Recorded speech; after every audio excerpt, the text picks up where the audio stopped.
Good morning everyone. हाँ, आज का जो हमारा चैप्टर है वो है चैप्टर 9 साइंस में सोलर सिस्टम के बारे में हम लोग पढ़ेंगे, जो कि सोलर सिस्टम नाम से एक चैप्टर हम लोग एसएसटी में पढ़ चुके हैं। और इसमें जो है उसी के बारे में पढ़ना है, बट इसमें नेम जो चेंज है आवर यूनिवर्स है। तो हम लोग जो है अपने ब्रह्मांड के बारे में जानेंगे। उससे पहले आप लोग को एग्ज़ाम के डिटेल्स के बारे में बता देते हैं कि अपना व्हाट्सएप नंबर क्या कीजिएगा, अपना व्हाट्सएप नंबर अविनाश सर के व्हाट्सएप नंबर पे सेंड कीजिएगा। साथ ही साथ अपना नाम और फादर्स नेम लिख करके, ये 3 चीज़ जो है व्हाट्सएप नंबर और अपने पिता का नाम और अपना नाम फादर्स नेम, तो ये तीनों चीज़ लिख करके या टाइप करके जैसे हो आप लोग अविनाश सर के नंबर पे सेंड कर दीजिएगा, जिससे आप लोग के क्लास का एक ग्रुप बनेगा। जैसे आप लोग अभी क्लास 3 में है तो आप लोग का क्लास 3 लिख दीजिएगा, जैसे क्लास 3 का ग्रुप बनेगा। और व्हाट्सएप पे आप लोग का जो है फर्स्ट टर्म का एग्ज़ाम होने वाला है। अभी अगले मंथ के स्टार्टिंग में ही 2 या 3 जुलाई से आप लोग का एग्ज़ाम स्टार्ट हो जाएगा। जो बच्चे एग्ज़ाम में अपीयर नहीं होंगे उनको एक एप्लीकेशन और उसमें वो कारण बताना होगा कि आप लोग किस कारण से, किस वजह से आप लोग एग्ज़ाम नहीं दे पाए हैं। तो ये जो है आप लोग को एप्लीकेशन के साथ अपने पेरेंट्स के साथ जो है ऑफिस में यानी स्कूल में आपको पहुंचना होगा, वहां प्रेजेंट होना होगा। तो जितने भी बच्चे आपके कांटेक्ट में हैं, आपके आसपास है, जो भी है उनसे क्या बता दें कि एग्ज़ाम जो है होने वाला है और काफ़ी इम्पोर्टेंट है आप लोग का एग्ज़ाम देना, एग्ज़ाम में प्रेजेंट होना बहुत ही इम्पोर्टेंट है। तो आप लोग एग्ज़ाम को जो है सीरियसली लीजिए, थोड़ा ये नहीं समझिए कि ऐसे ही कुछ भी चल रहा है, क्योंकि ये आप ही के लिए ये सब चीज़ किया जा रहा है। और आप लोग के अगल बगल में जो भी बच्चे होंगे, जो भी आपके कांटेक्ट में होंगे, उनको अपना ये जो है एग्ज़ाम का जानकारी दे दीजिएगा। जो भी क्वेश्चंस है आपके एसएसटी और साइंस में जो है 1 to 4 चैप्टर से आने वाला है, एग्जैक्ट जो क्वेश्चन आंसर होता है वो नहीं आएगा। आप लोग जो है अपने बुक्स में जो भी चैप्टर्स है 1 to 4 चैप्टर, उसको रीड कर लीजिएगा अच्छे से, line by line. Internal question रहेंगे, यानी चैप्टर वही रहेगा, क्वेश्चन भी उसी चैप्टर से रहेगा, बट जो क्वेश्चन आंसर आपके बुक में दिया गया है वो क्वेश्चन आंसर नहीं होगा। तो इसीलिए आप लोग जो है उसको अच्छे से पढ़ लीजिएगा। और जो बच्चे रेगुलरली क्लासेस किए होंगे उनके लिए काफ़ी आसान होगा, और नहीं किए हैं वो तब पर भी कोई ज़्यादा जो है भारी क्वेश्चन आंसर आने वाला नहीं है। बहुत सारा ऑब्जेक्टिव रहेगा, कम क्वेश्चन आंसर रहेगा, तो जिसको आप लोग अच्छे से कर पाइएगा। और उसको जब तक आप बुक रीड कर लीजिएगा तो बहुत सारे क्वेश्चन का जो है आंसर आपको खुद से वहाँ पे एग्ज़ाम देते टाइम आप लोग को समझ में आएगा और आप लोग जल्द से जल्द क्वेश्चन का आंसर कर पाएंगे।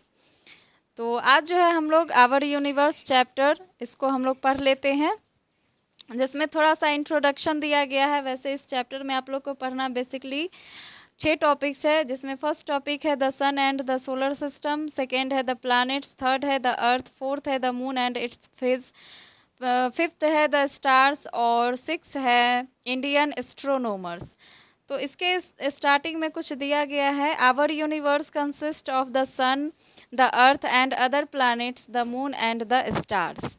हमारा सोलर सिस्टम जो है, यानी हमारा जो क्या बोलते हैं ब्रह्मांड है, उसमें जो है सन, अर्थ और अदर प्लैनेट्स है और मून्स एंड स्टार्स है। ये सब मिल कर के जो है, सॉरी, ये हमारे यूनिवर्स में जो है, हमारे ब्रह्मांड में ये सारी चीज़ जो है वो मौजूद है। सन, अर्थ, अदर प्लैनेट्स और मून्स, स्टार्स, ये सभी हमारे ब्रह्मांड में मौजूद है, जिसमें सबका अपना अपना इम्पोर्टेंस है, सबके अपने अपने काम हैं।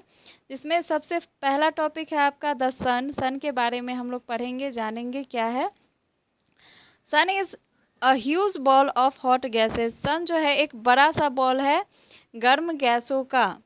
इट इज़ वेरी हॉट, ये काफ़ी गर्म है। It gives light and heat to the earth, ये अर्थ को क्या करता है, लाइट और हीट प्रदान करता है। Sun is very important for our survival on the earth. Sun जो है काफ़ी इम्पोर्टेंट है, जो भी जीव धरती पे, पृथ्वी पे जो भी जीव जीते हैं, जो लिविंग थिंग्स है, उनके लिए ये जो है आपका सन काफ़ी इम्पोर्टेंट है। The sun warms the seas and give different weather. Sun के कारण जो है अलग अलग प्रकार के वेदर्स भी, यानी वेदर्स पैटर्न्स बनते हैं।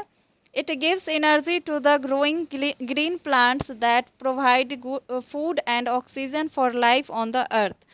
ये जो है आपका सन जो है वो छोटे छोटे जो भी या बड़े जो भी ग्रीन प्लांट्स होते हैं, छोटे या बड़े कोई भी, तो जितने भी ग्रीन प्लांट्स होते हैं उसे ये क्या करता है, एनर्जी यानी ऊर्जा प्रदान करता है, जो कि oxygen for life on the अर्थ, और ये ऑक्सीजन भी प्रोवाइड फूड और ऑक्सीजन प्रोवाइड कराता है। जैसे कि मान लीजिए जितने भी ग्रीन प्लांट्स है या जो भी प्लांट्स है वो क्या करते हैं, सूर्य के प्रकाश की उपस्थिति में अपना भोजन बनाते हैं।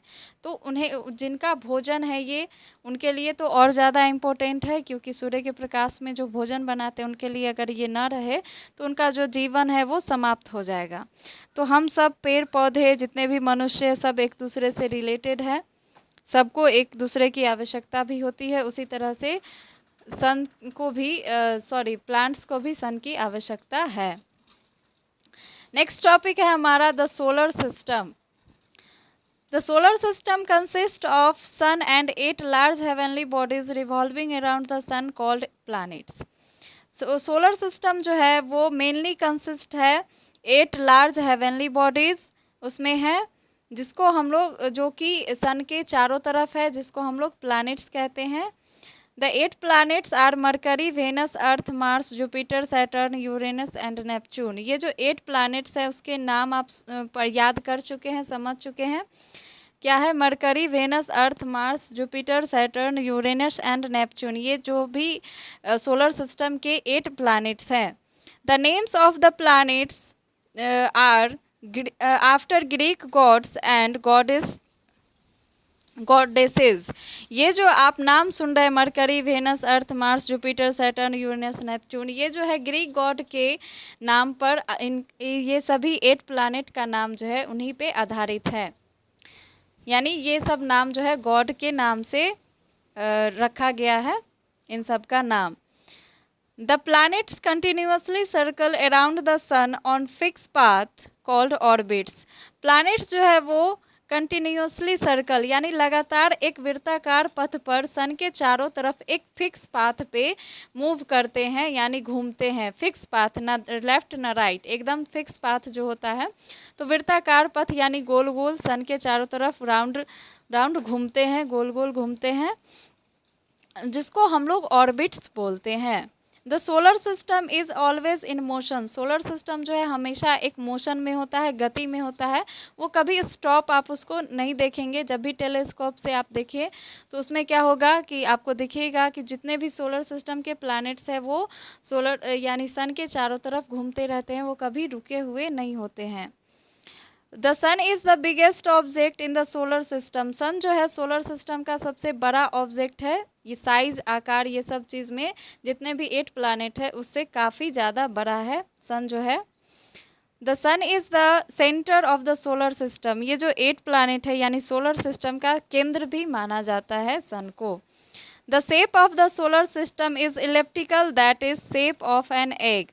सोलर सिस्टम का शेप जो है वो इलिप्टिकल होता है, यानी एक अंडाकार होता है। सोलर सिस्टम का जो भी सोलर सिस्टम जो है सौर परिवार, उसमें जो उसका आकार होता है यानी उनका जो पोजीशन होता है, वे कौन कौन से प्लैनेट कहाँ पे है, वो उसका एक आकार बनता है, और वो जो आकार बनता है वो अंडे के आकार का होता है।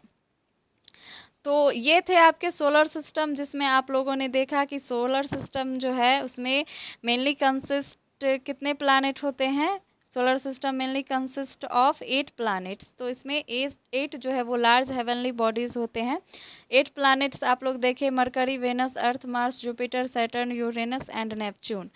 फिर आप लोगों ने देखा कि जितने भी प्लैनेट्स होते हैं वो क्या करते हैं, सन के चारों तरफ एक सर्कल में यानी एक वृत्ताकार पथ पे घूमते हैं, और जो उनका पथ होता है यानी रास्ता होता है वो फिक्स होता है, लेफ़्ट राइट नहीं करते। उनका फिक्स जो पोजीशन होता है, फिक्स रास्ता होता है, उस रास्ते पे यानी उस पाथ पे जो है घूमते हैं, उस पाथ को उसको हम लोग कहते हैं ऑर्बिट्स। इसमें आप लोगों ने ये भी जाना कि जो सोलर सिस्टम में सबसे बिगेस्ट ऑब्जेक्ट जो है वो सन होता है, और सोलर सिस्टम का आकार जो है एक अंडाकार होता है। और ये जो है आपका सोलर सिस्टम वो ऑलवेज मोशन में होता है, हमेशा गति में होता है। और ये जो नाम आप लोग सुने 8 प्लैनेट्स के नाम, वो ग्रीक गॉड्स के नाम पे आधारित है। तो ये आप लोगों ने सोलर सिस्टम में समझा। नेक्स्ट टॉपिक है हमारा प्लैनेट्स। तो आइए अब हम लोग प्लैनेट्स के बारे में जानते हैं। Planets are the slow moving heavenly bodies around the सन।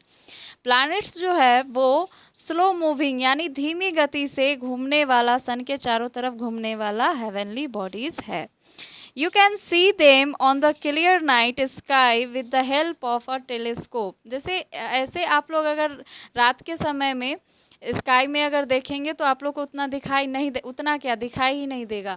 तो अगर आप टेलीस्कोप यानी दूरबीन के माध्यम से अगर देखें तो आप लोग को नाइट में जो है उसको क्लियरली आप लोग देख सकते हैं इन सभी को, सोलर सिस्टम में प्लैनेट्स को। The word planet comes from Greek language। planet word जो है, planet शब्द वो ग्रीक भाषा से उत्पन्न है। which means इसका मतलब होता है wanderer, something that keeps moving। जो कि इसका wanderer का मतलब होता है जो इधर से उधर हमेशा घूमता रहे, जो एक जगह स्थिर मतलब स्थिर रहे ही ना, चाहे एक फिक्स पाथ पे घूमे या कहीं भी घूमे, तो इसका मतलब वंडरर होता है कि जो चीज़ कभी रुके ना। Planets do not have their own light. जितने भी प्लैनेट होते हैं 8 प्लैनेट, उनका अपना कोई प्रकाश नहीं होता है। वो क्या करते हैं, they reflect the light of the sun. उन पे जो है एक प्रतिबिंबित प्रकाश आता है सन से। तो सन से जो लाइट आता है ये सभी 8 प्लैनेट्स पे, उसके द्वारा ये जितने भी प्लैनेट हैं वो चमकते हुए दिखाई देते हैं। अदरवाइज इनका कोई अपना पर्सनल लाइट नहीं होता है, ये सब सन से लाइट रिसीव करते हैं। The first 4 planets of the solar system are Mercury, Venus, Earth and Mars. First जो 4 प्लैनेट्स है वो है Mercury, Venus, Earth and Mars. They are called inner planets, जिसको हम लोग इनर प्लैनेट्स बोलते हैं यानी अंदर वाला। These planets are quite small and composed of rocks. ये जो प्लैनेट्स हैं वो काफ़ी छोटे होते हैं और रॉक्स से मिलकर बने होते हैं। Some planets are made of rocks and some are made of gases. कुछ प्लैनेट जो है वो पत्थर से मिलके बने होते हैं और कुछ जो है वो गैस से मिलके बने होते हैं।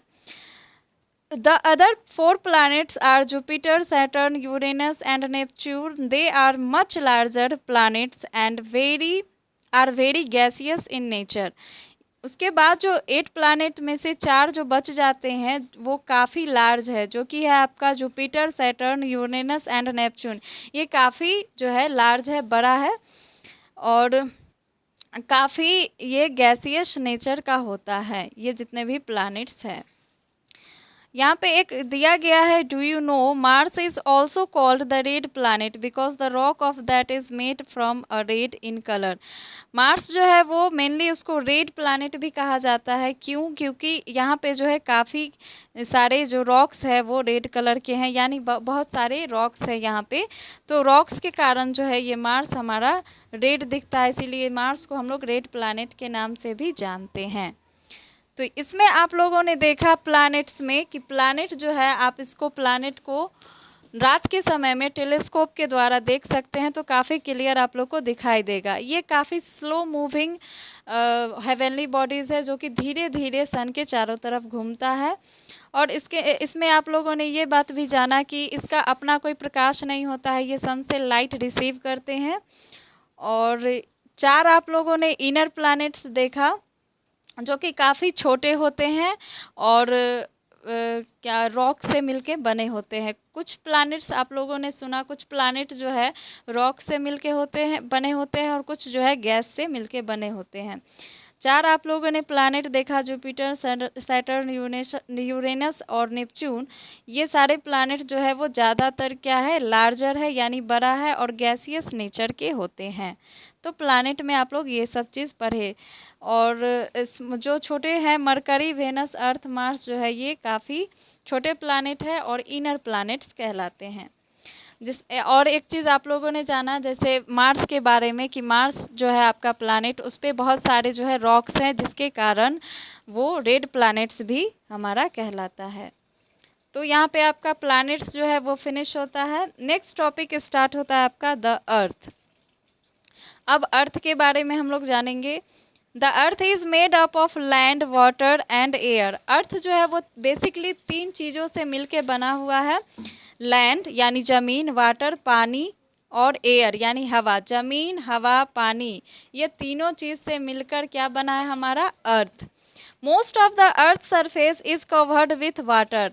जैसे ज़्यादातर जो आपका अर्थ का सरफेस है यानी अर्थ का जो एरिया है वो ज़्यादातर पानी से भरा हुआ है। विच इज़ अप्रॉक्सीमेटली 70%, यानी लगभग 70% जो है आपका पानी है। अर्थ पे 70% जो है पानी वाला हिस्सा है। Remaining 30% is covered with mountains, volcanoes, desert, plains and valleys. और जो 30% यानी 30% जो बच जाता है हमारा, उसमें जो है आपका माउंटेन्स है, वैल्कोनेज है, उसके बाद है डिज़र्ट है, प्लेन्स है और वैलीज है। तो ये सारे जो है वो 30% में आते हैं और 70% जो है उसमें पानी भरा हुआ है। तो mountains, volcanoes, desert, plains and valleys ये 30% में आते हैं और जो हमारा 70% है उसमें केवल पानी ही भरा हुआ है अर्थ पे।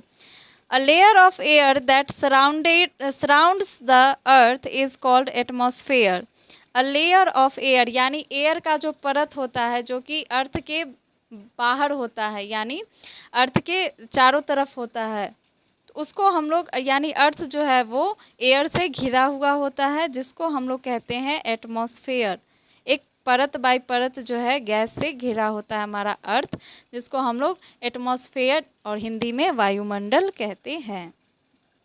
नेक्स्ट टॉपिक है हमारा शेप ऑफ द अर्थ। हम लोग समय देख लेते हैं, समय कितना हुआ उसके अकॉर्डिंग ही टॉपिक्स को पढ़ेंगे।